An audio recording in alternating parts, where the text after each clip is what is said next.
2025-2026 academic yearலேருந்து MPhil in clinical psychology is going to be changed as MA in clinical psychology. So அடுத்த academic இயர்லேருந்து old education policy new education policy ரூல்ஸ்க்கு மாறப்போகுது. So நீங்கள் எப்படி clinical சைக்காலஜிஸ்டாக licence வாங்கணும் அப்படின்றது தெரிஞ்சுக்கணும்னா இந்த வீடியோ பாருங்கள். ஓல்டு எஜுகேஷன் பாலிசி படி பிஏஆர் பிஎஸ்சி இன் சைக்காலஜி 3 வருஷம் முடிச்சுட்டு எம்ஏஆர் எம்எஸ்சி 2 வருஷம் கம்ப்ளீட் பண்ணிவிட்டு எம்ஃபில் இன் கிளினிக்கல் சைக்காலஜி 2 வருஷம் முடிச்சிட்டிங்க அப்படின்னா உங்களுக்கு RCI license as a clinical psychologist கிடச்சிரும்.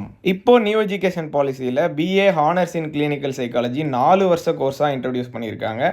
அதை முடிச்சுட்டு நீங்கள் எம்ஏ இன் கிளினிக்கல் சைக்காலஜி 2 வருஷம் முடிச்சிங்கன்னா 6 வருஷத்துலேயே உங்களுக்கு RCI license as clinical psychologist கிடச்சிரும். ஸோ நீங்கள் ஏற்கனவே 3 வருஷம் பிஏஆர் பிஎஸ்சியை படிச்சுட்டு இருக்கீங்க படித்து முடிச்சிட்டீங்க அப்படின்னா நீங்கள் என்ன பண்ணணும்னு ஆர்சிஐ சொல்கிறாங்கன்னா 4th இயர் பிரிட்ஜ் கோர்ஸ் ஒன்று கம்ப்ளீட் பண்ணணும்.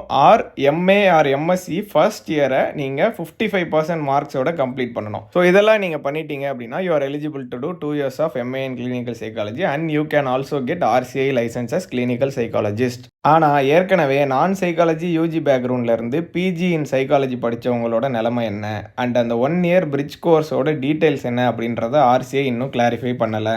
எம்ஃபில்ன்ற பேரை எம்ஏன்னு மாற்றினதும் நிறைய குழப்பத்தை ஏற்படுத்தியிருக்கு. ஆல்ரெடி எம்ஏ படித்தவங்க திருப்பி இந்த எம்ஏ படிக்கணுமா அப்படின்ற டவுட்டை உருவாக்கியிருக்கு. நீங்கள் புரிஞ்சுக்க வேண்டியது, நீங்கள் ஏற்கனவே MA or MSc in clinical psychology படிச்சிருந்தாலும் புதுசாக லான்ச் ஆயிருக்க RCI approved MA in clinical psychology நீங்கள் படித்தாதான் உங்களுக்கு கிளினிக்கல் சைக்காலஜிஸ்ட்ன்ற ஆர்சிஐ லைசன்ஸ் கிடைக்கும். ஆர்சிஐ கொண்டு வந்திருக்க இந்த சேஞ்சஸ் நியூ எஜுகேஷன் பாலிசியில் படிக்க போகிறவங்களுக்கு காம்ப்ளிகேஷன்ஸை குறைச்சிருந்தாலும் ஆல்ரெடி படிச்சுட்டு வந்தவங்களுக்கு நிறைய காம்ப்ளிகேஷன்ஸை உருவாக்கியிருக்கு.